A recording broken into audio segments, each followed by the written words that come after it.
God provides for your needs. Sa isa sa pinakamagagandang leksyon ni Jesus ay kanyang sinabi sa Matthew 6:26, "Pasdan ninyo ang mga ibon, hindi sila nagtatanim ni umaaniman, o kaya'y nagtitipon sa kamalig. Ngunit pinapakain sila ng inyong Ama na nasa langit. Hindi ba't higit kayong mahalaga kaysa sa mga ibon?"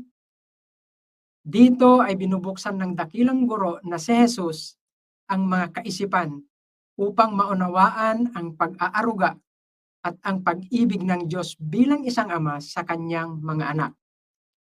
Kanyang sinasabi na tignan ang mga ibon. Saan ba makikita ang mga ibon?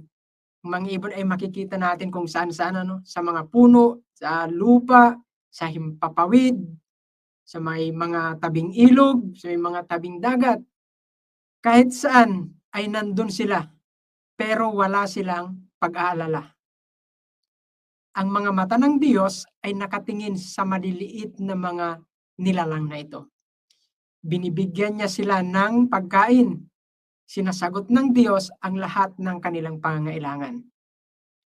Ang tanong ni Jesus ay, hindi ba't higit kayong mahalaga kaysa mga ibon?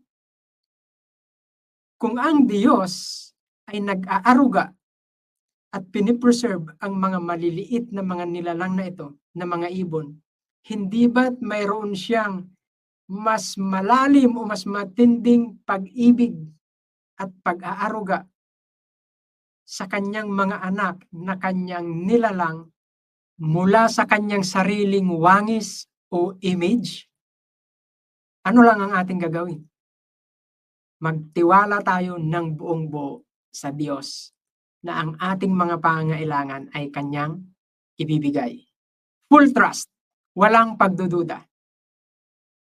Pag ganun ang ating pagtitiwala, matatanggap natin ang mga biyaya ng Diyos.